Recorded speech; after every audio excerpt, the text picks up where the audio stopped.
Hi, it's Campbell Such. This is Mind Bite Thursday. This week I'm going to talk about the curse of knowledge, how it can severely impact your ability to communicate really well and what you can do about it.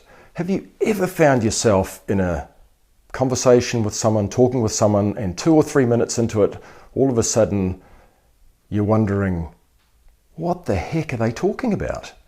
If that's the case, then it's highly likely that you've been on the receiving end of the curse of knowledge.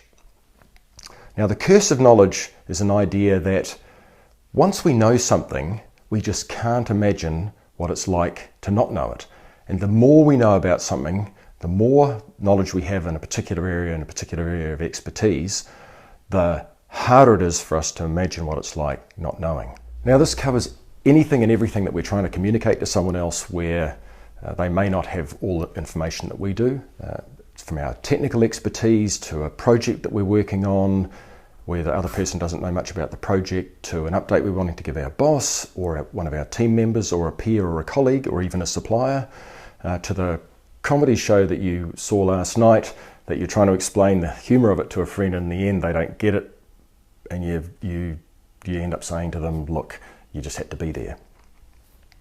It comes from a flaw in the way that our brains and cognitively we're set up. So we all have this challenge, but it can completely destroy and debilitate our ability to communicate effectively, influence, persuade, present, all of that stuff.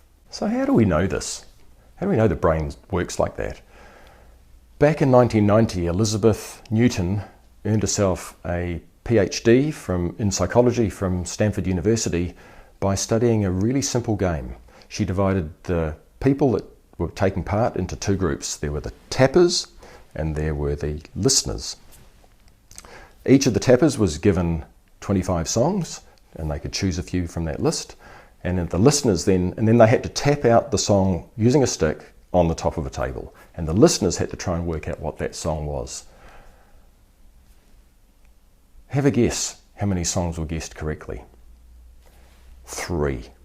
Out of the 120 songs, only 3 songs were guessed correctly. That's only 2.5%. But what made this whole thing amazing from a psychological perspective and why she earned her PhD was that before each of the songs was guessed by the listener, she asked the tappers to predict what the chances of the person guessing the song was.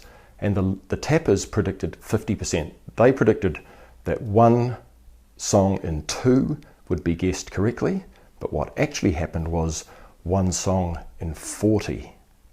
So why is this the case? Well, when the tappers are tapping, they have the song going on in their head. When the listeners are listening, they've got none of that. They have no idea what the song is. It could be anything. All they can hear is a bunch of disjointed taps of a piece of wood on top of a table, and they're having to work really hard to try and figure out what it is.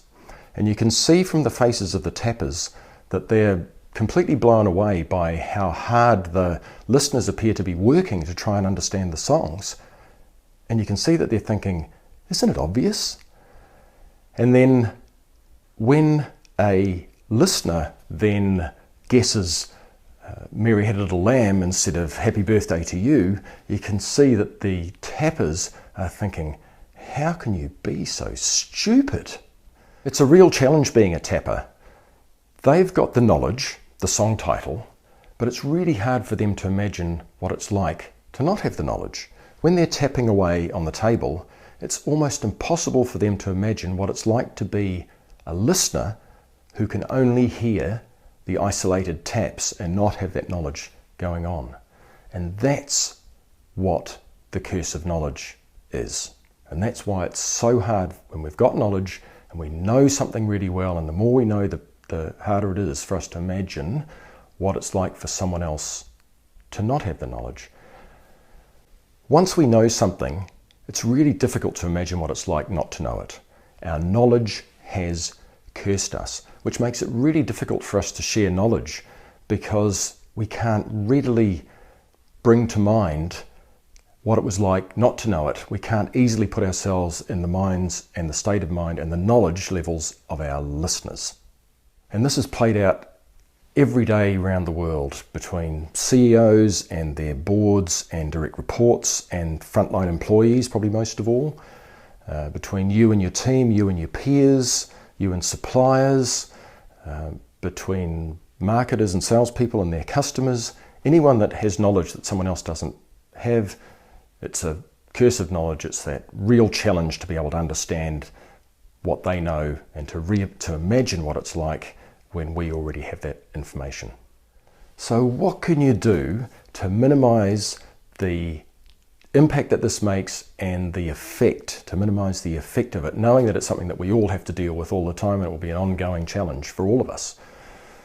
The first thing is to be aware of it. When you're aware of it, you can start to see the impact of it in other people when you're communicating with them, either individually or in groups. If you're having a conversation with someone, ask for their feedback and ask if there's anything that doesn't make any sense, and then you can clarify, which is a good process anyway. The second one is to use your audience's language, put yourself in their shoes, understand how they talk, what are the common terms that they use, and to couch whatever it is that you're talking about in words that they can understand, aiming wherever possible for far more concrete terms than terms that are more vague and higher level. The third one is to seek out, in advance of a communication, especially if it's with a group of people, but in any event, talk to someone who you know is less knowledgeable, explain the curse of knowledge with them and talk them through what it is that you're trying to explain and see if they can help you with giving you some feedback around how you're coming across, where the gaps are and what you need to fill in. And then the fourth thing is to use stories. We're built for stories. If you can tell stories that make something that's vague and that you understand well and bring it back to a story that relates to whatever it is that you're trying to communicate, the other person can then, or the other people can then hang their frame of reference around that story, and it makes it far easier to communicate your ideas and much less likely for the curse of knowledge to fall through the gap. So that's a little bit about the curse of knowledge, hopefully an introduction and a bit of an understanding to some of the reasons why you might be challenged from time to time to communicate things that are obvious to you and you can't understand why the other person's so stupid and they don't get it. Think about the curse of knowledge and how you might use that understanding to better communicate. 4 ideas for how you might make that easier. That's Campbell Such, Mind Bite Thursday, over and out. See you next week. Bye.